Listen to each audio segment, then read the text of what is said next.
Choisis la vie, guérir avec Sainte Thérèse de l'Enfant Jésus et de la Sainte Face. La blessure de séparation et la guérison avec Saint Joseph.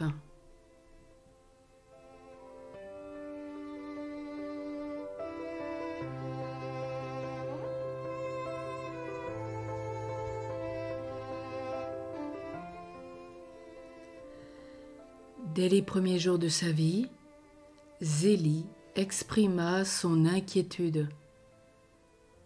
La petite va bien. Elle promet d'être très forte, mais cependant, je n'ose y compter. J'ai toujours peur de l'entérite. Elle essayait de l'allaiter, mais Thérèse refusait le sein et préférait le biberon, contenant du lait de vache coupé à moitié d'eau panée. 15 jours après sa naissance, son état de santé s'aggrava de façon dramatique. Je suis bien angoissée. Pour moi, je ne dors guère plus de 2 heures, car je suis presque constamment autour de la petite, qui depuis quelque temps est agitée une partie de la nuit. Cette pauvre petite souffre horriblement depuis hier soir. Cela fend le cœur de la voir. Thérèse développait une gastro-entérite qui dura 2 mois, du 17 janvier à la mi-mars. Vers le 11 mars, elle était à l'article de la mort. Réalisons bien qu'elle mourait de faim parce que sa maman, éprouvée et épuisée, ne réussissait plus malgré tout son amour à lui donner la vie. Pour Thérèse, ce fut un double choc qui s'exprima dans son corps par des signes de malnutrition et par de violentes douleurs abdominales dues à l'entérite. Une telle souffrance vécue à l'aurore de l'existence, jusqu'à mettre en danger sa vie, ne pouvait pas rester sans répercussion. Thérèse aura sa vie durant une certaine difficulté à s'alimenter et un dégoût des repas. Le docteur Guéral, psychiatre chargé de cours à la faculté de Toulouse, le signala en 1959. Il dit « Il est extrêmement important de noter que les premiers mois de la vie de Thérèse ont été marqués par des troubles digestifs graves qui ont mis sa vie en danger, parce que justement, il n'est pas rare que ces accidents aient une répercussion tardive, non seulement sur le développement physique, mais surtout bien que ce soit moins apparent sur le caractère. Les premières relations avec le monde se font sur le mode oral et lorsqu'elles sont perturbées et non satisfaisantes, il est fréquent que l'être entier en reçoive la marque.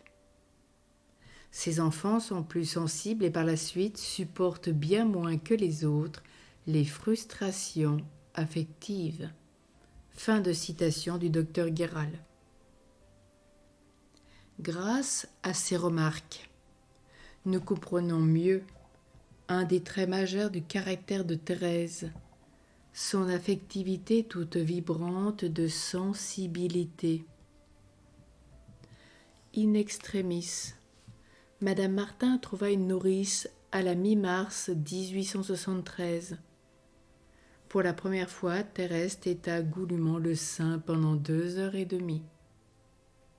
Soudain, elle a rejeté quelques gorgées et est tombée comme morte sur sa nourrice.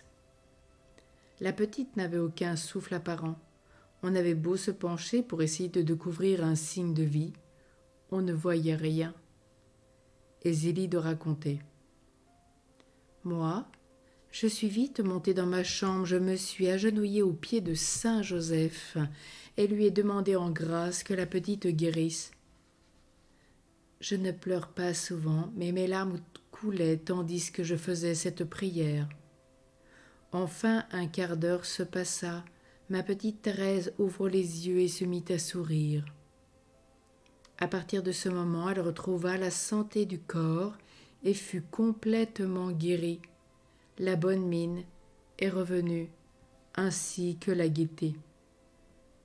Ce fut la première guérison de Thérèse, une guérison physique immédiate, par l'entremise de saint Joseph, grâce à la prière de Zélie et au secours de Rose Taillée, sa nourrice.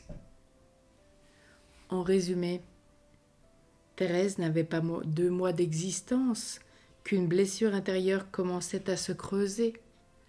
Elle l'apercevait, semble-t-il, comme une carence affective maternelle, de fait involontaire de la part de Zélie, qui allait s'agrandir considérablement dans le temps, malgré une présence paternelle et fraternelle délicate et forte.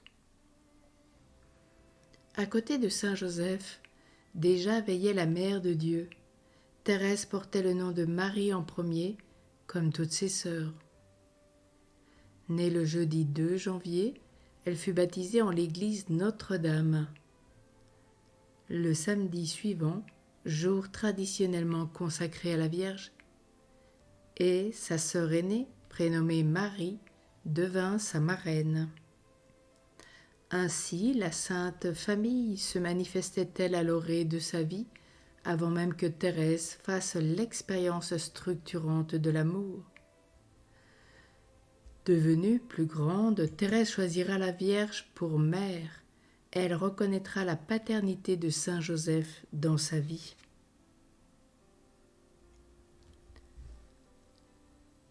Alors nous, ce matin, peut-être avons vécu ces blessures de séparation.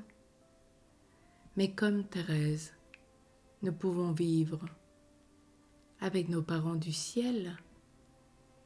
La Vierge Marie, elle a choisi pour mère, prendre saint Joseph comme père et maître de vie spirituelle, et rendre grâce pour ses parents, pour tout ce qu'ils ont fait, pour tout ce qu'ils ont fait pour nous à chaque instant dans nos vies. Et remercions Joseph d'avoir guéri Thérèse. Alors en ce matin, soyons pleins d'actions de grâce envers la Vierge Marie et saint Joseph. Et si nous avons des guérisons à lui confier, confions-le par l'intercession de Thérèse à ces 2 saints primordiaux. Après le Christ, la Vierge, sa mère, saint Joseph, son père nourricier et adoptif, car par leurs mains nous pouvons tout obtenir, grâce sur grâce, acquis à la foi.